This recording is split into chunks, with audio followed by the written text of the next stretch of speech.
Hello students, आज अपन economics का specially micro economics का बहुत इंपॉर्टेंट टॉपिक करने वाले हैं। कंज्यूमर इक्विलिब्रियम बहुत ही बड़ा टॉपिक है, बहुत सारे कॉन्सेप्ट आप इसमें पढ़ेंगे। तो सबसे पहले अपन इस पूरे चैप्टर का रोड मैप जो है वो समझेंगे और उसके बाद फिर अपन उसके नोट्स में जो है वो एंटर होंगे। तो पहले अपन इसको रोड मैप को देखते हैं क्या है। तो देखिए, चैप्टर का नाम है कंज्यूमर इक्विलिब्रियम, सही है। इकोनॉमिक्स का बहुत बेसिक कॉन्सेप्ट है और लॉन्ग ड्यूरेशन में आपके ये इकोनॉमिक्स में आगे ग्रेजुएशन और मास्टर्स में बहुत डीपली काम आएगा। सबसे पहले तो कंज्यूमर कौन होता है? कंज्यूमर वो होता है जो कि गुड्स को क्या करता है, कंज्यूम करता है। That person is called consumer. Equilibrium का मतलब मैं इसमें आपको डेफिनेशन बताऊंगा कि वहां जहां के कंज्यूमर जो है वो रुकना चाहता है। वो पूरा चैप्टर जो है ना वो कंज्यूमर के बारे में है, यानी आपको अपनी जो सोच है, जो अपना परसेप्शन है, वो कंज्यूमर के पॉइंट ऑफ व्यू से बनाना है। कंज्यूमर क्या चाहता है? कंज्यूमर चाहता है उसको मैक्सिमम सेटिस्फेक्शन हो और उसकी कॉस्ट कम से कम लगे। सीधी सी बात है, कंज्यूमर क्या चाहता है? सर मेरी मिनिमम कॉस्ट लगे, कॉस्ट तो मिनिमम हो और मेरा सेटिस्फेक्शन जो हो वो मैक्सिमम। सही है, मिनिमम कॉस्ट मैक्सिमम सेटिस्फेक्शन। जिस पोजीशन पे आ जाए कंज्यूमर वही रेस्ट करना चाहता है और उसी को क्या कहते हैं, इक्विलिब्रियम। वो वही रुकना चाहता है, वो कहता है भाई साहब आगे मत बढ़ो, मेरे को यही छोड़ दो, मैं एकदम यहां सेटिस्फाइड हूं, मैं मेरी जिंदगी यही निकाल लूंगा। तो कंज्यूमर इक्विलिब्रियम में हम ये चीज जो है वो देखेंगे। इक्विलिब्रियम यानी जहां वो रेस्ट करना चाहता है और जहां कंज्यूमर रेस्ट करना चाहता है वो कहलाता है कंज्यूमर इक्विलिब्रियम। ये था इक्विलिब्रियम। जहां जो है वो पर्सन रेस्ट करना चाहता है वो वहां मैक्सिमम सेटिस्फेक्शन गेट कर रहा है और जहां कंज्यूमर कर रहा है वो क्या कहलाता है, consumer equilibrium. Consumer equilibrium calculate करने की अप्रोचेस हैं और उसके दो अप्रोचेस हैं। देखिए, एक है आपकी कार्डिनल अप्रोच और एक है आपकी ऑर्डिनल अप्रोच। दो अप्रोचेस हैं। पहली अप्रोच जो है वो 1890 के अंदर प्रोफेसर एल्फ्रेड मार्शल ने दी थी और दूसरी अप्रोच 1934 में एलन एंड हिकरी इन्होंने बाद में दी थी। इसको इम्प्रूव, इन्होंने पहले इसको क्रिटिसिज्म किया कि इनकी अप्रोच में क्या कमियां हैं और उन कमियों को हम कैसे दूर कर सकते हैं। तो इनकी अप्रोच जो है वो बाद में आई थी। अब हम बारी बारी से इन अप्रोचेस के बारे में डिस्कस करेंगे कि इन्होंने कौन कौन से टॉपिक इसके अंदर डिस्कस किए और देन उनका कंटेंट क्या है। तो देखिए, कार्डिनल अप्रोच जो कि प्रोफेसर एल्फ्रेड मार्शल ने दी थी, उन्होंने बेसिकली यूटिलिटी को अप्रोच माना। ठीक है ना, उन्होंने ये कहा कि हर चीज की एक यूटिलिटी होती है, वांट सेटिस्फाइंग कैपेसिटी होती है कि वो किसी पर्सन की वांट्स को सेटिस्फाई कर सकती है। सही है, और उन्होंने उसमें मार्जिनल यूटिलिटी और टोटल यूटिलिटी के दो कॉन्सेप्ट दिए। सही है, उन्होंने यूटिलिटी को माना। वैसे इसका क्रिटिसिज्म भी हुआ कि सर आप यूटिलिटी को कैसे नाप सकते हो कि आपने एक ऑरेंज खाया, संतरा खाया, आपको कितना सेटिस्फेक्शन मिला, आप इसको मेजर कैसे करोगे? पर ठीक है, एक थ्योरी है, हम इस थ्योरी को पढ़ रहे हैं। ठीक है, हम इसका क्रिटिकल एनालिसिस नहीं कर रहे, हम इस थ्योरी को पढ़ रहे हैं कि उन्होंने क्या कहा। मैं उनको कोट कर रहा हूं कि उन्होंने क्या कहा, ये मैं नहीं कह रहा हूं, ये एल्फ्रेड मार्शल की बातें हैं। तो उन्होंने क्या किया, मार्जिनल यूटिलिटी और टोटल यूटिलिटी दो चीजें कॉन्सेप्ट बनाई। मार्जिनल यूटिलिटी को भी उन्होंने तीन पार्ट में बांटा, पॉजिटिव, जीरो और नेगेटिव। कि भाई मार्जिनल यूटिलिटी पहले पॉजिटिव रहती है, धीरे धीरे वो कम हो रही है, फिर वो जीरो पे पहुंचेगी, फिर वो नेगेटिव हो जाएगी। सही है भाई, आपने संतरा खाया, पहले आपको मैक्सिमम सेटिस्फेक्शन मिला, अब आप संतरा खाते जा रहे हो तो उसकी यूटिलिटी, उससे आपको मिलने वाली यूटिलिटी क्या है, वो कम होती जाएगी, फिर वो जीरो पहुंच जाएगी और अब उससे भी ज्यादा खाओगे तो हो सकता है आपको वॉमिट हो जाए, आपको उल्टी हो जाए, तो वो नेगेटिव यूटिलिटी भी बन सकती है। तो इसका बहुत अच्छा example with diagram with schedule मैं आपको इसमें समझाऊंगा। और मार्जिनल यूटिलिटी के टोटल को कर दो, यानी सिग्मा यानी टोटल कर दो, तो वो क्या बन जाएगी, टोटल यूटिलिटी। इन सबको diagram with definition with schedule हम आगे के वीडियो में नोट्स में डिस्कस करेंगे। सही है, उसके बाद इस टॉपिक को समझने के लिए हमें एक कॉन्सेप्ट और देखना पड़ेगा, that is law of diminishing marginal utility, जिसका पॉपुलर नेम है LDMU। सही है, law of diminishing marginal utility economics का वेरी वेरी बेसिक लॉ है, जिस पे आपको बहुत ध्यान देना पड़ेगा और बहुत अच्छे एग्जांपल से मैं आपको इसको समझाऊंगा नोट्स के अंदर कि ये क्या है। कि जैसे जैसे आप किसी कमोडिटी का कंजम्पशन जो है बढ़ाते जाते हैं तो उससे मिलने वाली यूटिलिटी लगातार कम होती जाती है। पहले आपने जूस पिया संतरे का, ऑरेंज का, तो आपको सबसे ज्यादा सेटिस्फेक्शन मिला, अगले वाले में उतना थोड़ा मिलेगा, कम हो जाएगा, उसके अगले वाले में और कम हो जाएगा। तो हो गया ना डिमिनिशिंग मार्जिनल यूटिलिटी, क्योंकि उससे मिलने वाला सेटिस्फेक्शन धीरे धीरे क्या होता जा रहा है, कम होता जा रहा है। तो ये सब जो चीजें हैं इसमें विद डायग्राम विद शेड्यूल आप समझेंगे। सही है, देन सर अब कंज्यूमर इक्विलिब्रियम कहां से आएगा, ये सब चीजें तो डिस्कस हो गई। उसमें फिर इसमें दो केस हैं, एक तो है वन कमोडिटी केस जिसमें एक ही कमोडिटी हो, और सर 2 कमोडिटी हो जिसमें कि कमोडिटीज एक से ज्यादा हो, तो फिर हम उसे कैसे सॉल्व करेंगे? दोनों के डायग्राम जो हैं वो अलग अलग तरीके से बनेंगे, तो वो डायग्राम जो हैं वो अपन समझेंगे। इसके लिए 2 डायग्राम के लिए आपकी एक नई लॉ आएगी, law of equi marginal utility. सही है, इसमें आप 2 कमोडिटीज को कंपेयर करेंगे कि किसी में आपको सेटिस्फेक्शन ज्यादा है, क्योंकि यहाँ 2 कमोडिटी है ना, यहाँ तो कंपैरिजन का मतलब ही नहीं है, यहाँ तो यूनिटी ही एक ही होगी, तो आप उसी का कंजम्पशन देखेंगे। यहाँ 2 होंगी, तो 2 में फिर आपको ये चेक करना पड़ेगा कि आपको मैक्सिमम सेटिस्फेक्शन किससे मिल रहा है, आप उसी की तरफ मूव करेंगे। तो कैसे होगा, इसका डायग्राम कैसे बनेगा, उसको अपन नोट्स में देखेंगे। सही है, देन ये तो होगा कार्डिनल का वे।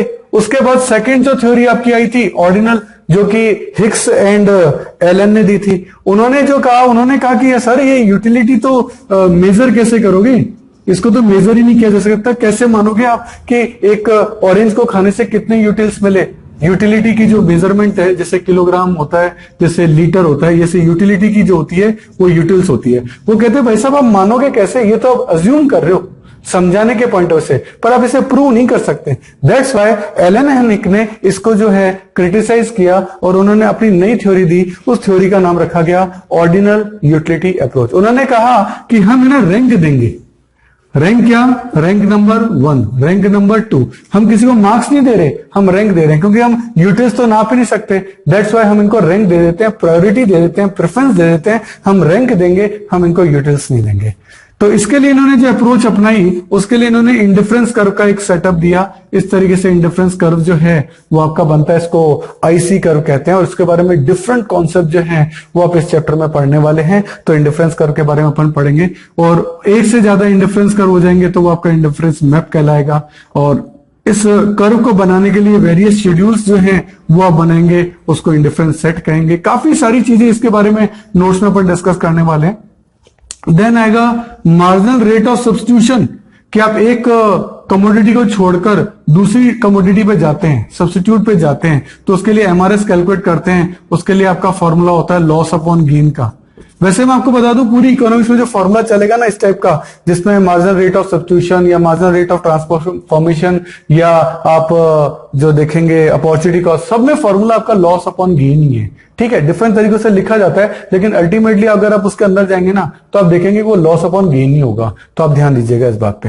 देन अपन आईसी कर्व की वेरियस जो है ना प्रॉपर्टीज पढ़ेंगे, कि आईसी कर्व जो होता है वो कॉन्वेक्स होता है, कॉनकेव नहीं होता, वो स्ट्रेट लाइन नहीं हो सकता, वो पैरेलल टू एक्स एक्सिस नहीं हो सकता, वो पैरेलल टू वाई एक्सिस नहीं हो सकता। बहुत सारी चीजें जो है प्रॉपर्टीज में मैं आपको विद डायग्राम समझाऊंगा कि कौन कौन सी चीजें जिसमें कि आईसी कर्व जो है वो नहीं हो सकता। आईसी कर्व हमेशा जो है वो कॉन्वेक्स ही होगा, कॉन्वेक्स टू ओरिजिन ही होगा। इन प्रॉपर्टीज के बारे में अपन पढ़ेंगे।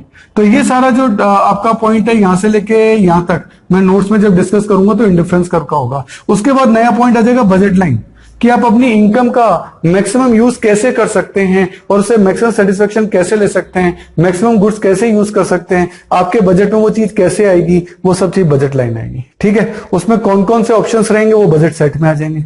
फिर बजट लाइन में इस तरह का बजट लाइन का एक कॉन्सेप्ट आएगा। सही है, कि आपके बजट में ये सब चीजें हैं। सही है, और देन उसमें चेंज इन बजट लाइन, की बजट लाइन कभी आपकी ये चेंज हो जाएगी या फिर कभी इस तरह से चेंज हो जाएगी।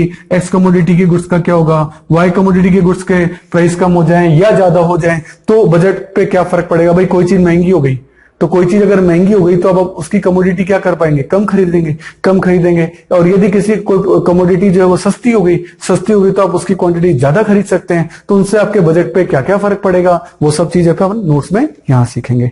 चेंज इन बजट लाइन भी आपका आ जाएगा। और देन आएगा कंज्यूमर इक्विलिब्रियम, कि आपका जो बजट लाइन है और आपका जो इंडिफरेंस कर्व है वो किस तरीके से, जैसे ये आपका बजट लाइन है और ये तरीके से आपका इंडिफरेंस कर्व जो है ना वो आपका जाएगा इसके टेंजेंट टच होते हुए।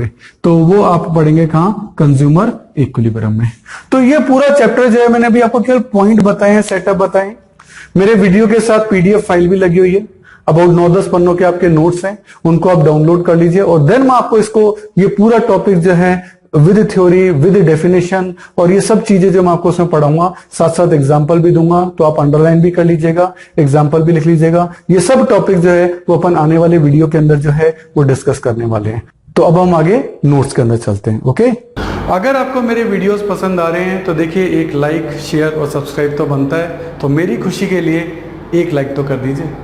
देखिए आपका टाइम बड़ा कीमती है, तो यदि नोट्स लिखने में आप अपना टाइम बचाना चाहते हैं और वर्कशीट भी गेट करना चाहते हैं तो इन सभी की पीडीएफ का लिंक नीचे डिस्क्रिप्शन में गिवन है, आप वहां जाके देख सकते हैं। देखिए स्टूडेंट, जितने भी वीडियो हमने बनाए हैं उनके जितने भी क्वेश्चन मैं वीडियोस में करा रहा हूं उनका लिंक आपको डिस्क्रिप्शन में दे रखा है। आप वहां से उस लिंक को डाउनलोड कर सकते हैं, उसका प्रिंट आउट निकाल सकते हैं। उसके बाद वो क्वेश्चन पेपर आप अपने सामने रखिए और देन आप वीडियो देखिए। उससे आपको फायदा ये होगा कि क्वेश्चन आपके सामने रहेगा। तो ये चीज़ जरूर से कर लेनी है। और मैं आपको एक बार स्पेशल बताना चाहता हूँ कि ये जो वीडियो है ये तो ट्रेलर है। अगर आपको हमारे सारे वीडियो देखने हैं तो आपको हमारी मोबाइल ऐप सब्सक्राइब करना चाहिए। उसका नाम है अनुराग क्लासेस और इसमें आपको हमारे सारे वीडियो देखने को मिलेंगे। क्यों, देखो यूट्यूब तो ट्रेलर है, यहाँ सारे वीडियो नहीं होते। अगर आपको सारे वीडियो देखने हैं तो आपको हमारी मोबाइल ऐप सब्सक्राइब करनी पड़ेगी। उसमें आपको सारे वीडियोज़ मिलेंगे, उसमें आपको नोट्स मिलेंगे, प्रिंटेड नोट्स भी होंगे, हैंड रिटन नोट्स भी होंगे, मतलब आप हर तरीके के नोट्स वहाँ ले सकते हो। उसमें भी उसकी जो मेंबरशिप है वो प्रीमियम भी है और स्टैंडर्ड भी है, जो भी आप लेना चाहें। और आपको वहाँ अदर बुक्स के इंपॉर्टेंट पिक्स, अच्छे डायग्राम, अच्छे क्वेश्चन, अच्छे पैराग्राफ, वो भी आपको जो है इस ऐप के अंदर मिलेंगे। और इसके अलावा बहुत ही important point, MCQ test.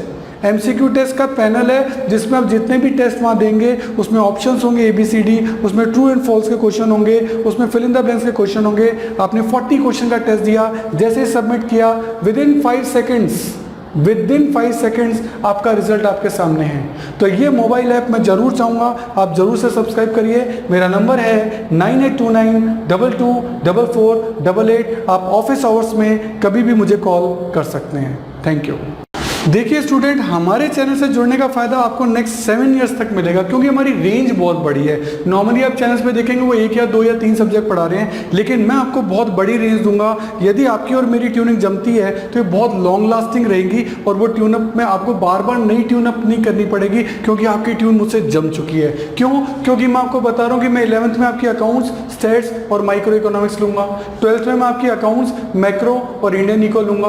BCom के अंदर मैं आपकी corporate accounting, advance accounting, costing, financial management, budgeting, income tax etcetera, जो भी आपके जिस भी नाम से ग्रेजुएशन के अंदर ये कोर्स होंगे, इन सब के वीडियो हमने ऑलरेडी बना रखे हैं। मोबाइल ऐप आपकी बना रखी है, तो आपको बहुत सारी फैसिलिटीज हम देने जा रहे हैं। इसके अलावा CA, CS और CMA के फाउंडेशन और इंटर कोर्सेज में जितने भी प्रैक्टिकल हैं या इकोनॉमिक्स से रिलेटेड टॉपिक हैं उन सब के वीडियो आपके तैयार मिलेंगे। पूरा स्टडी मटेरियल, पूरा नोट, सब चीज़ A to Z आपको रेडी मिलेगी। और इसके अलावा मास्टर्स अगर आप कर रहे हैं उसमें भी QT है या मैनेजरियल इकोनॉमिक्स है, डायरेक्ट टैक्स है। QT का मतलब क्वांटिटेटिव टेक्निक्स, डायरेक्ट टैक्स है, इनडायरेक्ट टैक्स है, एडवांस टैक्स है, यानी पूरी कंप्लीट प्रैक्टिकल जितने भी न्यूमेरिकल सब्जेक्ट होते हैं सब आपको हमारे चैनल पे और हमारे मोबाइल ऐप पे मिलेंगे, जो कि आपको नॉर्मली बाकी चैनल्स पे नहीं मिलते हैं। हर साल आपको नए चैनल पे शिफ्ट होना पड़ता है और यहां आपको एक ही चैनल पे कंप्लीट सॉल्यूशन मिलेगा।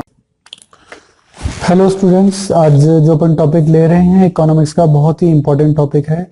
This is consumer equilibrium. सही है, तो सबसे पहले तो हमें ये देखना पड़ेगा इसके अंदर कि कंज्यूमर कौन होता है। देखो, कंज्यूमर वो जो कि हु बायज द गुड्स और services for the satisfaction of the want, जो अपनी इच्छा पूरी करने के लिए गुड्स एंड सर्विसेज का कंजम्पशन करता है, वो कौन है? कंज्यूमर। और कंज्यूमर का इक्विलिब्रियम क्या है? कंज्यूमर का इक्विलिब्रियम तो अपन यहां देखेंगे, लेकिन उससे पहले अपन को एक वर्ड देखना पड़ेगा। इक्विलिब्रियम का है, ये होता है स्टेट और पॉइंट ऑफ रेस्ट, यानी जहां जो पर्टिकुलर पर्सन है वो रेस्ट करना चाहता है, वहां रहना चाहता है कि ये पोजीशन मेरे लिए बेस्ट है, मैं यहीं जो है वो रेस्ट करना चाहता हूं। और लिखा है कि after attaining this level he has no tendency to change this point. वो अब इस पॉइंट से हटना नहीं चाहता, वो इसी पॉइंट पे रहना चाहता है। तो इसी से डेफिनेशन बन गई कंज्यूमर इक्विलिब्रियम की, कि कंज्यूमर जो कि गुड्स एंड सर्विसेज का कंजम्पशन करता है वो कौन से पॉइंट पर स्टे करना चाहता है, रेस्ट करना चाहता है, उसी को हम क्या कहते हैं? Consumer equilibrium. सही है। It is a situation in which a consumer utilize his income in such a manner that he maximize his total satisfaction, है ना, वो अपने सेटिस्फेक्शन को तो क्या कर दे? मैक्सिमम कर दे, और मिनिमम बजट के अंदर। सही है, मैक्सिमम सेटिस्फेक्शन और मिनिमम कॉस्ट या मिनिमम बजट में वो उसको अपने आप को सेटिस्फाई करना चाहता है। तो कंज्यूमर इक्विलिब्रियम कैलकुलेट करने के बेसिकली क्या है कि 2 अप्रोचेस हैं। पहला है कार्डिनल अप्रोच, जो कि प्रोफेसर एल्फ्रेड मार्शल ने 1890 में दी थी। और this approach is also known as marginal utility analysis, क्योंकि इन्होंने इसमें मार्जिनल यूटिलिटी का यूज किया है। वो क्या होती है उसको अपन आगे देखेंगे। सही है, इन्होंने क्या किया कि उसको है ना यूटिल्स में नापा। इसको यूटिल कहते हैं, जैसे किलोग्राम्स होते हैं, मीटर होते हैं, लीटर होते हैं, वैसे ही इसको इन्होंने यूटिल दिया। ये एक इमेजिनरी कंडीशन थी कि जिसमें आप सेटिस्फेक्शन को नाप रहे हो और उनको 1 2 3 के नंबर्स जो है वो दे रहे हो, कार्डिनल नंबर है ना। इसको 1 2 3 काउंटिंग जो होती है इसको कार्डिनल नंबर बोलते हैं, इसीलिए इस अप्रोच का नाम जो है कार्डिनल अप्रोच है। ठीक है, दूसरी अप्रोच है, इनके बारे में अभी अपन डिटेल में डिस्कस करेंगे। पहले दूसरी का देख लें। ऑर्डिनल अप्रोच है। ऑर्डिनल अप्रोच जो है वो एलन एंड हिक ने दी थी 1934 में। ये 1890 में थी, ये 1934 में है। और इसको इंडिफरेंस कर्व एनालिसिस अप्रोच भी कहते हैं। सही है, इन्होंने कहा भाई देखो नंबर देना तो पॉसिबल नहीं है, तो इन्होंने कहा कि हम तो है ना प्रेफरेंसेस देंगे, ये प्रेफरेंसेस देंगे, और जैसे फर्स्ट है, सेकंड है, थर्ड है, जिसे कि अपन रैंक कहते हैं, प्रायोरिटीज कहते हैं। इस अप्रोच में इसको कहा गया। ठीक है, अब पहली अप्रोच अपनी कार्डिनल थी। कार्डिनल पे आते हैं। तो कार्डिनल अप्रोच के लिए कहा गया है, तो पहले तो जो पुराने जो क्लासिकल इकोनॉमिस्ट थे उन्होंने कुछ इस थ्योरी के बारे में जो है H.S. Gossen, William Stanley, Leon Walras and Carl Menger इन्होंने कहा। लेकिन बाद में नियो क्लासिकल, जो क्लासिकल के बाद आए, एल्फ्रेड मार्शल 1890 में इन्होंने अपनी कार्डिनल यूटिलिटी थ्योरी दी थी, और इसी को मार्शलियन यूटिलिटी थ्योरी जो है वो कहा जाता है। सही है, इसमें जो वर्ड यूज हुए हैं उनमें अगर अपन देखें, एक तो utility. Utility is the want satisfying power of goods and services. Her goods की जो कुछ वांट सेटिस्फाइंग कैपेसिटी होती है, उस वांट सेटिस्फाइंग कैपेसिटी को ही यूटिलिटी कहते हैं। और इसका जो मेजरमेंट होता है वो होता है यूटिल, यानी इसकी 1 यूटिल जो है उसको आप लेंगे कि हाँ भाई किस तरीके से उसको यूटिल्स में बोला जाता है, केजी, 1 किलोग्राम वगैरह, उसकी तरह से यूटिल होता है। How to measure the utility, तो कहते हैं जैसे आप वेट को नापते हैं, हाइट को नापते हैं, वैसे ही इसको नापेंगे। वैसे मैं आपको बता चुका हूं कि मैं इसमें मार्शल को कोट कर रहा हूं, मार्शल सही है या नहीं वो मैं नहीं कह रहा, लेकिन उस थ्योरी में मार्शल ने क्या कहा है अपन वो पढ़ रहे हैं। तो इन्होंने तो यही कहा कि किसी भी चीज की यूटिलिटी है उसको कार्डिनल नंबर में नापा जा सकता है, लेकिन हम जानते हैं कि सर प्रैक्टिकली ऐसा पॉसिबल नहीं है ना। तो आगे लिखा गया कि there is no standard unit, कहते हैं इसके लिए कोई स्टैंडर्ड यूनिट नहीं है, लेकिन फिर भी एक इमेजिनरी मेजरमेंट जो है यूटिल के नाम से ले लिया गया। ठीक है, util are imaginary and psychological unit, क्योंकि ये वास्तव में तो होती ही नहीं है। Which are used to measure satisfaction, हम सेटिस्फेक्शन को नापेंगे। Obtain from consumption of certain quantity of commodity, कि कमोडिटी का कंजम्पशन करने से जो सेटिस्फेक्शन मिला, जो साइकोलॉजिकल या इमेजिनरी है, उसको नापने की जो यूनिट है उसे हम यूटिल कहते हैं। ठीक है, लिखा है do not confuse with the dictionary meaning of utility, के यूटिलिटी से इसको आप कंपेयर मत करिए। जैसे फॉर एग्जांपल लिक्वर है, हार्मफुल है, हम जानते हैं, yet it may have high degree of utility for an alcoholic, शराबी के लिए तो उसकी यूटिलिटी है ना, वो उसकी वांट्स को तो सेटिस्फाई करिए। ठीक है, वो उसके लिए यूजफुल नहीं है, बट वो उसकी वांट्स को तो सेटिस्फाई कर रही है। तो यूटिलिटी का मतलब यहाँ वांट सेटिस्फाइंग है, ना कि यूजफुलनेस है, इसका अपन को ध्यान रखना है। ठीक है, ऐसे एक वर्ड आता है सेटिस्फेक्शन एंड प्लेजर, इसके बारे में भी अपन देखें। जैसे मैंने यहाँ एक एग्जांपल दिया है कि एक पेशेंट है, उसका एक ब्रोकन आर्म है, उसने इलाज कराया तो उससे उसको सेटिस्फेक्शन तो मिला, लेकिन अपन ये नहीं कह सकते कि उसको प्लेजर मिला, उसको खुशी, जिसे कहते हैं कि मजा आया। तो देखो हड्डी टूट गई है, जोड़ने में तो बहुत दर्द हुआ होगा, लेकिन उसके बाद उसको सेटिस्फेक्शन हो गया कि मेरा हाथ जो है जुड़ गया, तो उसे सेटिस्फेक्शन कहेंगे, प्लेजर नहीं कहेंगे। सही है, तो अब अपन देखते हैं मेजरमेंट ऑफ यूटिलिटी। यूटिलिटी कितने टाइप की होती है, कैसे उसको अपन मेजर करते हैं, कौन कौन से वर्ड इसमें आपके यूज आएंगे, उसको अपन देख रहे हैं। तो देखो एक तो है मार्जिनल यूटिलिटी, एक है टोटल यूटिलिटी। सही है, पहले इसको अपन देख लें। देखो यूनिट्स हैं 1 2 3 4 5 6, नंबर ऑफ यूनिट्स बढ़ रही है, first unit, second unit, third unit, इस तरीके से। पहली यूनिट से आपको सेटिस्फेक्शन मिला 6 का, है ना। अब यहाँ वही है कि किसी भी चीज का आप कंटिन्यू यूज करते हो तो उससे मिलने वाली यूटिलिटी क्या है, लगातार कम होती जाती है। आपने पहला ऑरेंज खाया तो उससे आपको यूटिलिटी मिली 6 की, दूसरे से उतनी थोड़ा ना मिलेगी, क्योंकि अब आपका पेट थोड़ा भर चुका है, 4 ही मिली। उससे अगले से और कम मिली, और चौथा आते आते तो आपका पेट ही भर गया तो आपको 0 मिली, और उसके बाद भी आप खा रहे हो तो आपको उल्टी हो जाएगी तो -2 हो जाएगी। इस तरह से इमेजिनरी फिगर मैंने लिए तो MU लगातार गिरता है ना। तो ये है law of diminishing marginal utility कि जो मार्जिनल यूटिलिटी है वो लगातार क्या होती जाती है, कम होती जाती है। ये बात अपन को ध्यान रखनी है। अच्छा, MU को टोटल कर दो तो TU निकल जाएगा 6 and 4 10 10 and 2 12 12 0 12 12 minus 2 10 इस तरह से। तो अब देखिए MU 6 4 0 तक पहुंचा, ये देखो 6 है, फिर 4 है, ये 6 है, ये 4 है, ये 2 है, ये 0 पे पहुंच गया, 0 आ गया, 0 के बाद -2, इस तरह से यहाँ माइनस में भी चल रहा है। ये आपका MU है। TU है 6 6, फिर है 10 10, फिर 12 12, फिर 12 अगेन 12, देन 10, अब ये नीचे आ रहा है।